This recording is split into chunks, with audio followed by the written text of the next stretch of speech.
जिस नारी को 30 साल हो गए हों, बच्चे नहीं हों, 35 साल हो गए हों, संतान नहीं हो, 25 साल हो गए, 20 साल हो गए, संतान का सुख ना हो, और डॉक्टर ने कह दिया कि कोई बहुत बड़ी बीमारी किसी व्यक्ति को है,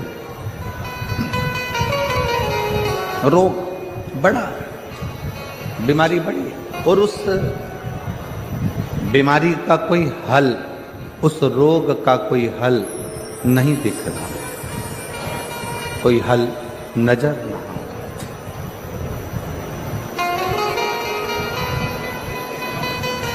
कोई हल दिख ना रहा। तो बैसाख महीने में शिव सप्त तीर्थ का एक अनुष्ठान अपने जीवन में जरूर करें। मट्टी के पात्र में जल भरना, और मट्टी के पात्र में जल भरकर प्रतिदिन रोज 7 दिन का ये नियम होता है सप्ततीर्थ। बस विराम जो है उसका प्रदोष के दिन होना चाहिए। और बैसाख के महीने में जब आप सप्ततीर्थ का अनुष्ठान करें, 1 घड़ा जल का रोज भरें प्रतिदिन, और 1 बेलपत्र, 1 शमी पत्र उस घड़े के नजदीक में कोई पात्र में अवश्य रखें। पात्र को, जो जल का घड़ा है, जल का पात्र है, उसको मट्टी के ही दीप से या कोई श्वेत वस्त्र जिसको मला गया हो, धोया गया हो, साफ हो, उस वस्त्र से ढक दें। एक दिन एक शिवालय में जाएं, शमी पत्र अशोक सुंदरी वाली जगह पर समर्पित करें। अशोक सुंदरी की जगह जानते हो ना आप लोग? अशोक सुंदरी की जगह पर शमी पत्र समर्पित करें। बेलपत्र, जहां आप खड़े हैं वहां डंडी का भाग आपकी ओर हो और बेलपत्र शिव जी को समर्पित करा जाए। फिर जो मट्टी के पात्र में जल है वो भगवान शंकर को अपनी कामना कर कर शिव जी को समर्पित कर दो। संतान के लिए कर रहे हो तो वहीं से जल को एक कटोरी में, एक पात्र में झेल लीजिए।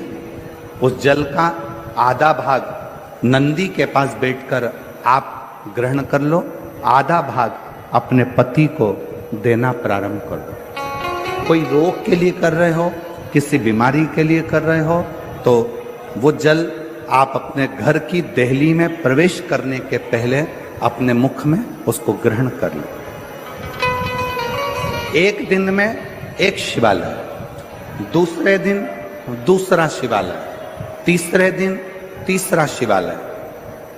अगर अपने नगर में, अपने गांव में, अपने क्षेत्र में 7 शंकर के मंदिर नहीं हो, यदि अपने गांव में, अपने नगर में, अपने क्षेत्र में 7 शंकर के शिवालय नहीं हो, तो मिट्टी का शिवलिंग बनाकर उस पे चढ़ा, पर रोज एक शिवालय अलग होना चाहिए।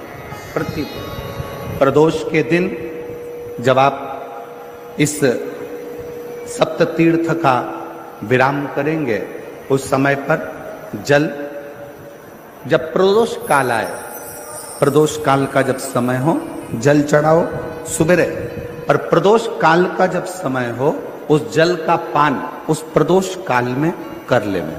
प्रदोष को, जो प्रदोष काल में उस जल को शंकर का पंचाक्षर मंत्र नमः शिवाय, षडाक्षर मंत्र ओम नमः शिवाय या श्री शिवाय नमस्तुभ्यम बोलकर प्रदोष काल में उस जल का पान करें। बाबा को प्रार्थना करें, शिव से विनय करें।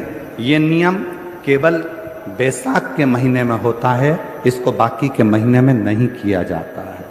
इसको बाकी के महीने में नहीं करते, केवल बैसाख।